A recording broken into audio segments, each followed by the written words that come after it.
नमस्कार, मैं कुलदीप कश्यप, सहायक आचार्य, Aryabhatta college of engineering and research centre Ajmer.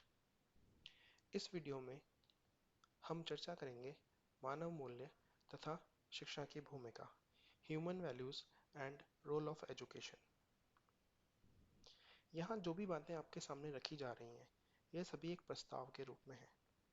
इसे आपको सही या गलत नहीं मानना है, बल्कि स्वयं के अधिकार पर, अपनी सहज स्वीकृति के आधार पर आपको ये जांचना है कि ये बातें सही है या गलत।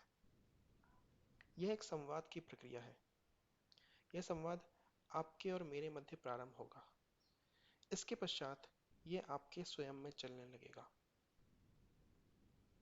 वर्तमान समय में हमारे सामने प्रश्न है कि सफलता क्या है?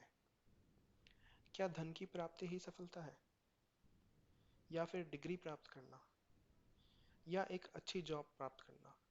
सफलता क्या है? और क्या शिक्षा इस प्रकार की होनी चाहिए कि वह हमें सफल बनाने की ओर अग्रसर करे?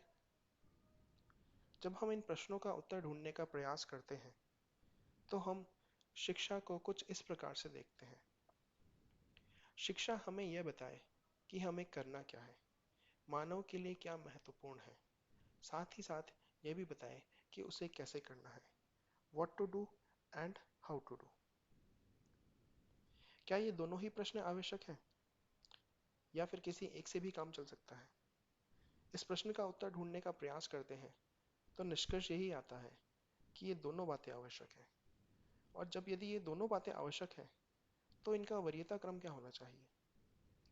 जब इस क्रम को ढूंढने का प्रयास करते हैं, तो निष्कर्ष यही आता है कि सबसे पहले हमें यह समझने की आवश्यकता है कि हमें करना क्या है।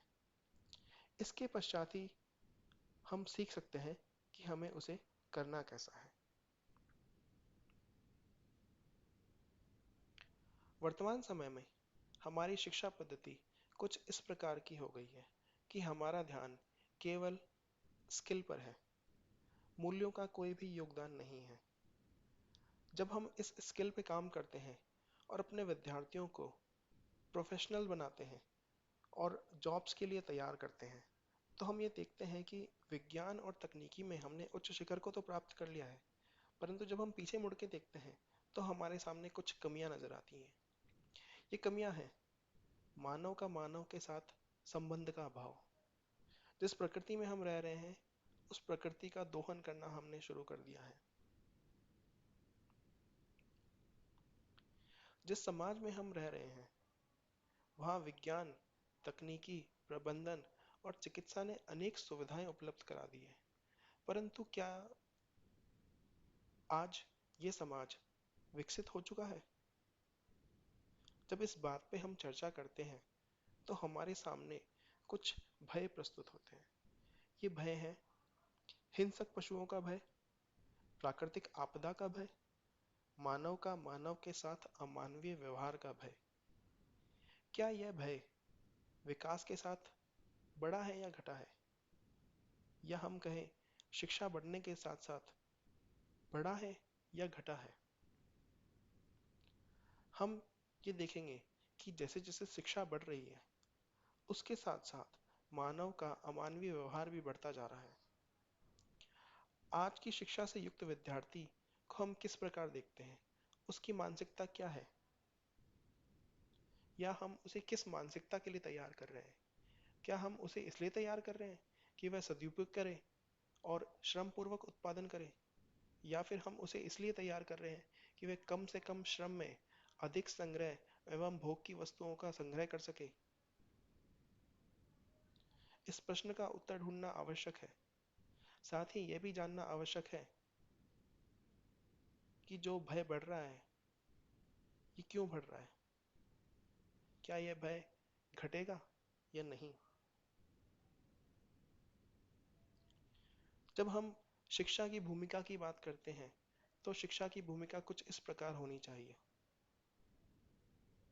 शिक्षा की भूमिका मानव में निश्चित मानवीय आचरण से जीने की योग्य विकसित करती है। प्रकृति के अंदर प्रत्येक इकाई का आचरण निश्चित दिखाई देता है। परंतु मानव का आचरण, क्या ये निश्चित है? जब हम विभिन्न इकाइयों से इसकी तुलना करते हैं तो हम देखते हैं कि पेड़ पौधों का आचरण उसी प्रकार होता है जिस प्रकार से उसका बीज होता है। पशु पक्षियों में उनका आचरण उसी प्रकार होता है जिस प्रकार से उनका वंश होता है। परंतु क्या मानव में भी ये आचरण निश्चित है? जब मानव की बात की जाती है तो ये आचरण इसी प्रकार देखा जाता है और ये कहा जाता है कि जैसा शिक्षा संस्कार वैसा ही उसका आचरण। क्या ये आचरण निश्चित है?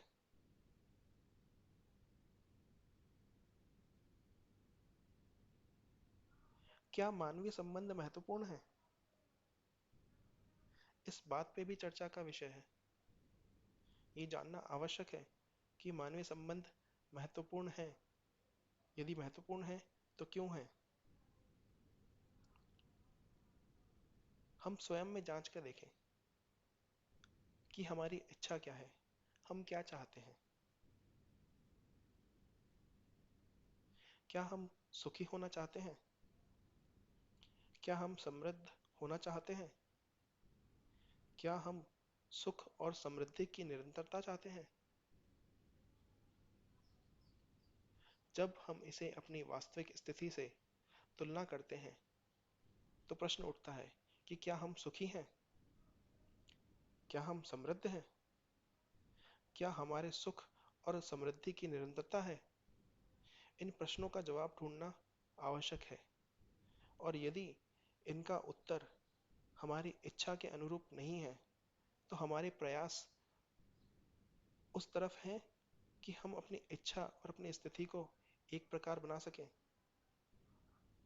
क्या हमारे प्रयास सुख और समृद्धि की निरंतरता की तरफ है, या फिर हमारा ध्यान केवल सुविधा संग्रह की ओर है?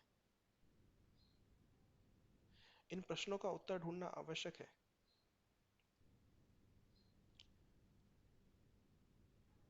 हमारे जो प्रयास हैं वो किस तरफ होने चाहिए? सुख और समृद्धि की निरंतरता की तरफ, या केवल सुविधा संग्रह की ओर? इन प्रश्नों का उत्तर ढूंढने का प्रयास हम करेंगे। आप भी इन प्रश्नों का उत्तर ढूंढने का प्रयास कीजिए। अभी के लिए इतना ही। धन्यवाद।